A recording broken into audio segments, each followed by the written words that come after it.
Greetings, Tobias from Toronto, Canada, where, of course, this movie had its wonderful premiere just very recently.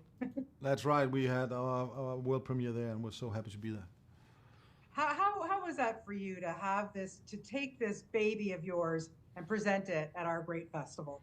Well, it could have been better. 10 years ago, I brought my first Danish solo debut, a hijacking, to Toronto, and to Yes. now, exactly 10 years later, bring my first American picture was a great joy.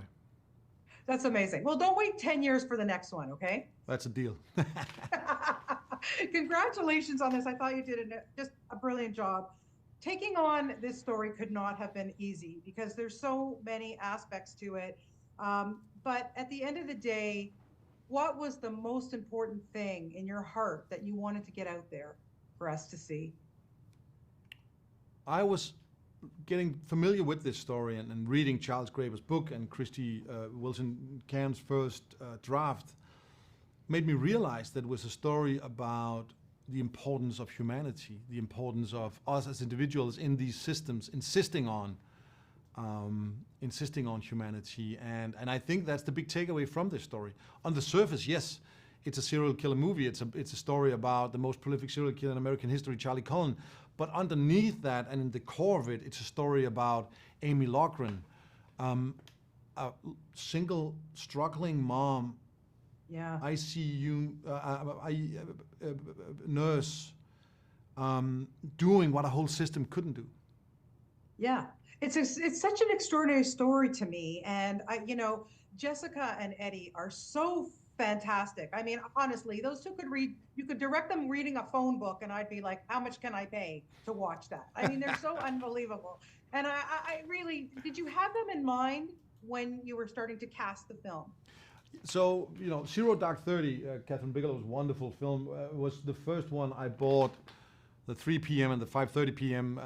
Tickets to. Like, just went in and saw it again right away because I was so blown away by Jessica. And, Eddie has blown me away with everything he's done. So yeah, definitely, I hoped for them, and it was a dream come true when this happened. On top of that, they were friends, and they were looking for a thing to do together. So I was just at the right time, at the right place. Yeah, and how imperative was it for you? I mean, not only did you have the real Amy on board, she gave her blessing, but she was there.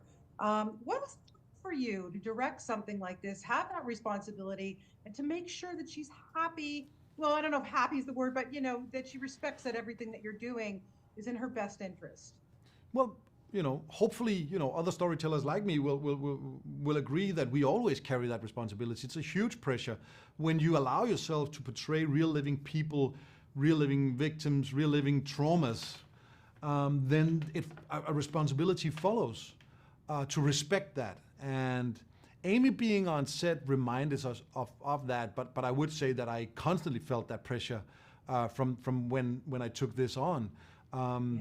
If we don't respect that, if we don't do our best to portray it accurately and with the humanity it needed, we didn't do our job right. Yeah, yeah. Well, no, you did it right. There's no question about it. Thank you. It just blows my mind again with the acting. There's a particular scene where with Eddie, where as Charles, and it's the interrogation scene. I spoke to Noah about this because it just really, honestly, gave me the chills. Where Eddie just snaps and turns into Charles. Mhm. I have to know how many takes that took, and what was it like to watch him do that scene? So it was the only scene we hadn't really rehearsed. We shot it on the second last day. The last day Wow. was Amy getting him to confess. The second last day was him revealing the monstrous side of himself. Yeah.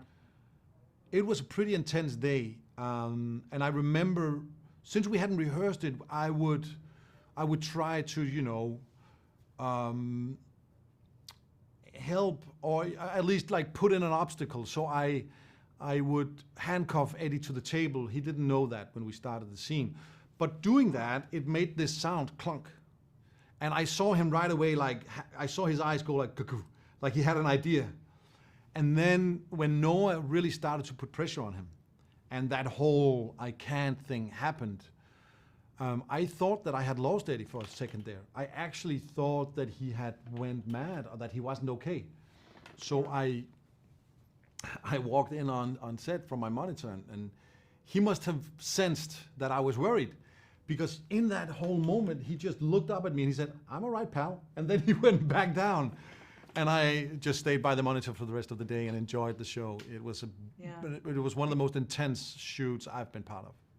I can imagine. Quite extraordinary. Like I said, you've just done a brilliant job with this as far as I'm concerned. Thank you for telling the story. Thank you. And having those two tell it. Couldn't have picked any better. So, and thank you for premiering it in Toronto. So thank you all around.